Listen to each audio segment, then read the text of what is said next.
CAG पर बात करनी है, मुझे सीएजी पर बात करनी है। कोई निकम्मा कह रहा है, कोई बेईमान कह रहा है, कोई निकम्मी सरकार कह रहा है। आप विषय पर आ रहे हैं या आप इस तरह से बात करके आप ना तो मुझे डरा सकते ना दबा सकते। माइक बंद करिए।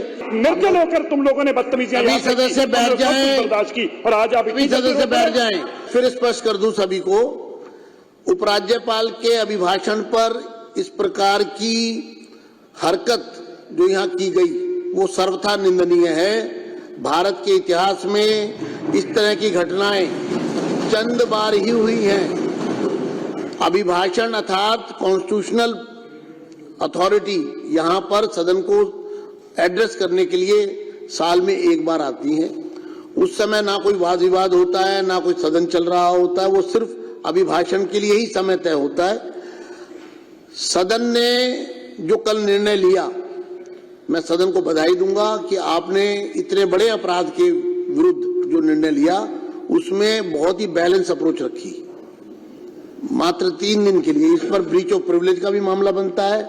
ये एथिक्स कमेटी में भी सजाएं जो इस रूल बुक में दी गई हैं वो इससे कहीं भारी भारी हैं। तो इसलिए अब उपराज्यपाल का अभिभाषण किसी राजनीतिक पार्टी से किसी से जुड़ा हुआ नहीं है, वो सबके लिए है, पूरी दिल्ली के लिए है।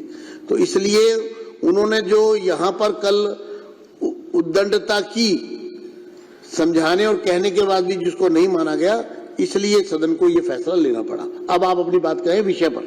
नहीं, देखिए, मैं तो यही चाहूंगा कि आप तमाम हमारे जितने भी साथी हैं आप उनको बुला लें। कई बार ऐसा हुआ है कि आपको बाहर भेजा गया, जब अनुरोध आपके दूसरे साथी ने किया तो हमने ओम प्रकाश जी को और दूसरे लोगों को आपके अनुरोध पर हमने बुलाया। तो मैं तो यही चाहूंगा कि वो सारे पार्ट हैं, और क्योंकि अभी जो है आपका डिप्टी स्पीकर का भी चयन होना है, उसका इलेक्शन होना है, तो उसमें अपोजिशन अगर नहीं रहेगा तो वो ठीक नहीं होगा किसी भी लिहाज से।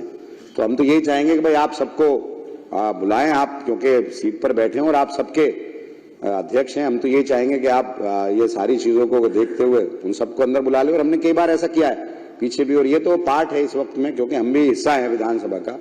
और बड़ी अच्छी बात है कि दिल्ली की जनता ने विषय पर आपको चुनकर के भेजा है और हम खैर मकदम करते हैं, इसका जनता ने कहा। और हम यही चाहेंगे कि आप तमाम तबकात के साथ में जो भी हैं कार्य करें, और हम मुख्यमंत्री जी से भी और तमाम मंत्री से और तमाम विधायकों से हमारी तो ये रिक्वेस्ट रहेगी, ये दरखास्त रहेगी कि आप दिल्ली की जनता के लिए काम करें। और मैं एक और बात करना चाहूंगा, देखिए जिस तरह से मैं यहाँ मौजूद हूँ, सीएजी पर बात करनी है, मुझे सीएजी पर बात करनी है, तो करिए। मैं ये करना चाहूंगा कि जिस तरह से कोई निकम्मा कह रहा है, कोई बेईमान कह रहा है, कोई निकम्मी सरकार कह रहा है, तो इस तरह की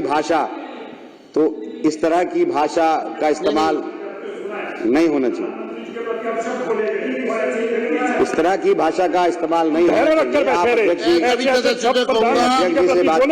और आपके मुख्यमंत्री ने बोले और ऐसे शब्द किसी के कान सुन नहीं सकते थे। आप लोगों ने कोई लज्जा नहीं छोड़ी। निर्दल होकर तुम लोगों ने बदतमीजियां सदस्य बैठ जाएं, बर्दाश्त की और आज आप सदस्य बैठ जाएं। ओपी शर्मा जी, कर्नल जी, बिरसा जी, आप विषय पर आ रहे हैं या मैं अगला? मैं सीएजी रिपोर्ट पर बात कर रहा हूँ। सीएजी पर आइए। ये इस तरह से बात ना करने दी जाए, चलिए, ये अच्छी बात नहीं है। नहीं, आपको मैं मर्यादा दे रहा हूँ। हम लोग 5 मिनट आपके हो गए हैं, आप समय का सदुपयोग करें, सीएजी पर बात करें। देखिए, सीएजी रिपोर्ट सदन में पेश हुई और उस पर मैं चर्चा सुन रहा हूं और मैं देख भी रहा हूं कि सीएजी रिपोर्ट में जो कहा गया है, पिछले 2 साल से ये शराब घोटाले पर आए दिन ये तमाम चीजें आ रही हैं, और हमारे दिल्ली सरकार के करैक्टर को जिस तरह से बदनाम किया गया, जिस तरह से करैक्टर असैसिनेशन किया गया, वो सबके सामने है। और आप इसी को करके आज सरकार में आए हैं। तो अब हम तो ये चाहते हैं कि जब आप सरकार में आ गए हैं तो आप जनता का काम करें, जनता के मुद्दों को भटकाए ना। आपने 2500 रुपए का वादा किया, 2500 रुपए की आप वादे को पूरा करें। आप एक तरफ, अब आप रिपोर्ट में कहा गया है, बुला रहा हूं, सीएजी रिपोर्ट में कहा गया है, सीएजी की बात करिए, कि भाई नॉन कन्फर्मिंग एरियाज के अंदर ठेके नहीं खुले, उससे 941 करोड़ रुपए का घाटा हुआ। कुछ लाइसेंस वापस कर दिए गए, 800 करोड़ से ज्यादा का घाटा वो हुआ। आप 2000 करोड़ के घाटे की बात कर रहे हैं कि सरकार के रेवेन्यू का लॉस हुआ। 1800 करोड़ रुपए तो ये होता है, तो हम तो ये पूछना चाहते हैं कि जो आप इतने दिन से, सीबीआई आपके पास है, ईडी आपके पास है, एसीबी आपके पास है, तमाम एजेंसी आपके पास है, और आप इतने टाइम से कर रहे हो, तो घोटाला हुआ कहां है? ये तो एज्यूम किया जा रहा है कि ये नुकसान होता, और जो इसमें 8 अध्याय हैं, 8 अध्याय के अंदर 7 में पुरानी जो पॉलिसी है उसके बारे में कहा गया है कि उसके अंदर जो कमियां थी वो कमियां बताई गई हैं, और एक अध्याय के अंदर बताया गया कि ये इसके अंदर ट्रांसपेरेंसी थी, अगर ठीक से इंप्लीमेंट किया जाता तो ये लॉस नहीं होता बल्कि फायदा होता। पंजाब के अंदर यही पॉलिसी इंप्लीमेंट हुई, 1 साल में फायदा हुआ, दूसरी मर्तबा दूसरा फायदा हुआ, और जो पहली पॉलिसी उसमें फायदा नहीं हुआ। बोल ले, फिर आप बोल ले। तो हम तो ये कहना चाहते हैं कि भाई आप तमाम और एक अरे वो कोई बात नहीं, एक मिनट पॉइंट ऑफ ऑर्डर। आप इस तरह से बात करके आप ना तो मुझे डरा सकते ना दबा सकते। अमानतुल्लाह ये तो तरीका। माइक बंद करिए, 2 मिनट रुके। Point of order, point of order. देखिए, पॉइंट ऑफ ऑर्डर का मतलब है सारी कार्रवाई रुकेगी, और जो सदस्य पॉइंट ऑफ ऑर्डर यानी कि व्यवस्था का प्रश्न, व्यवस्था का प्रश्न अगर उठेगा तो पहले वो सुना जाएगा। अध्यक्ष जी, मेरा पॉइंट ऑफ ऑर्डर है कि रिकॉर्ड के ऊपर मिसलीड किया जा रहा है इस हाउस को। सीएजी की रिपोर्ट कभी ये मेंशन नहीं करती कि इसमें करप्शन है कि नहीं। सीएजी की रिपोर्ट अनियमितताओं को जो है बताती है और उसको उजागर करती है। उसके बाद उस पर क्रिमिनल एक्टिविटी होनी है कि नहीं, उसको क्राइम एजेंसीज और पीएसी रिकमेंड करती है एक्शन के लिए।